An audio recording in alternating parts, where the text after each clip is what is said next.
नमस्कार, मैं हूं रविश कुमार और यह है राजनीति के उस महायुद्ध का अगला अध्याय जहां राजा और सेनापति अब आमने सामने खड़े हैं। यह वही अमित शाह हैं जिन्हें नरेंद्र मोदी ने गुजरात से दिल्ली लाया, लेकिन अब वही अमित शाह खुद प्रधानमंत्री बनने का सपना देख रहे हैं। 2024 के लोकसभा चुनावों में भाजपा को बहुमत तो मिला, लेकिन वैसा नहीं जैसा गोदी मीडिया ने दिखाया था। सहयोगी दलों की ब्लैकमेलिंग, बेरोजगारी, महंगाई और भीतर का असंतोष, इन सब ने सरकार को अंदर से कमजोर कर दिया है। अमित शाह को अब यह बात साफ दिख रही है कि मोदी में वह जादू नहीं बचा जिससे चुनाव जीते जाते थे, और यहीं से शुरू होती है नई चाल। अब चाणक्य खुद सम्राट बनना चाहता है। मोदी के बाद अगर कोई चेहरा है तो वो है अमित शाह।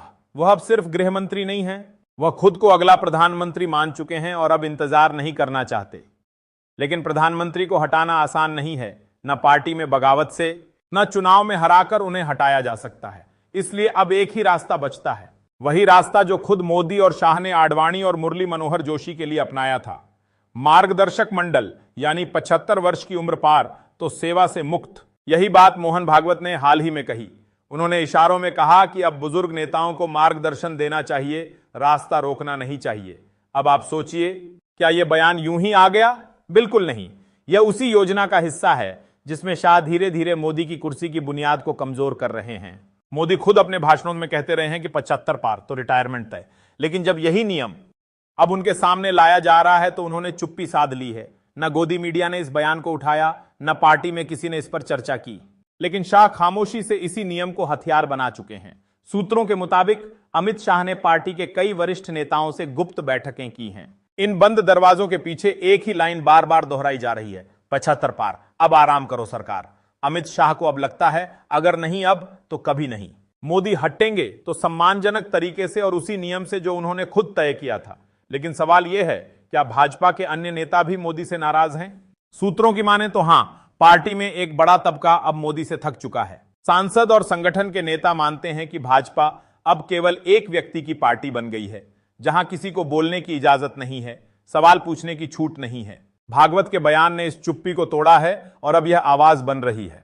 शाह गुट की बैठकों में अब यही कहा जा रहा है कि मोदी को मार्गदर्शक मंडल में भेजकर नए नेतृत्व को रास्ता दिया जाए।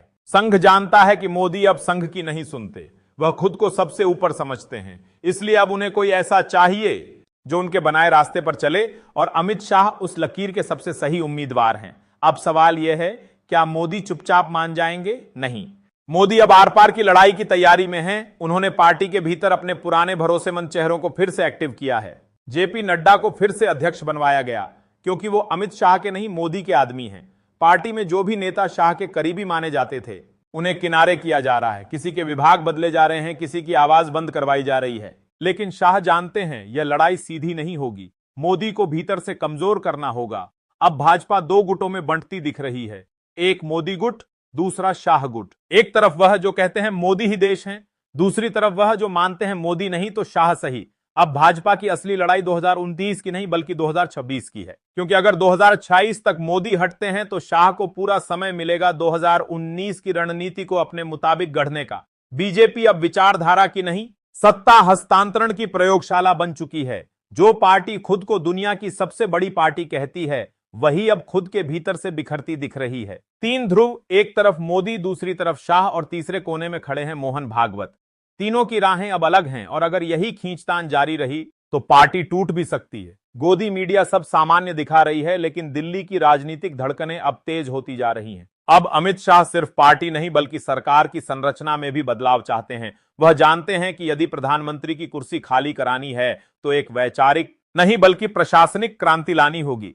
मोदी ने जिस तरह सत्ता को केंद्रीकृत किया, उसी के खिलाफ अब शाह विकेंद्रीकरण की रणनीति बना रहे हैं। उनका प्लान है कि मंत्रियों को ज्यादा आजादी दी जाए, पार्टी के भीतर सामूहिक नेतृत्व की वापसी हो और पीएमओ की ताकत को सीमित किया जाए। यही वजह है कि शाह अब उन नेताओं से भी संपर्क कर रहे हैं जो कभी मोदी के आलोचक रहे हैं लेकिन अब चुप हैं। इन नेताओं को भरोसा दिलाया जा रहा है कि आने वाले दौर में उन्हें फिर से अहम भूमिका दी जाएगी। धीरे धीरे शाह एक ऐसा गठजोड़ तैयार कर रहे हैं जो मोदी के असर को भीतर से खत्म कर सके। धन्यवाद, नमस्कार।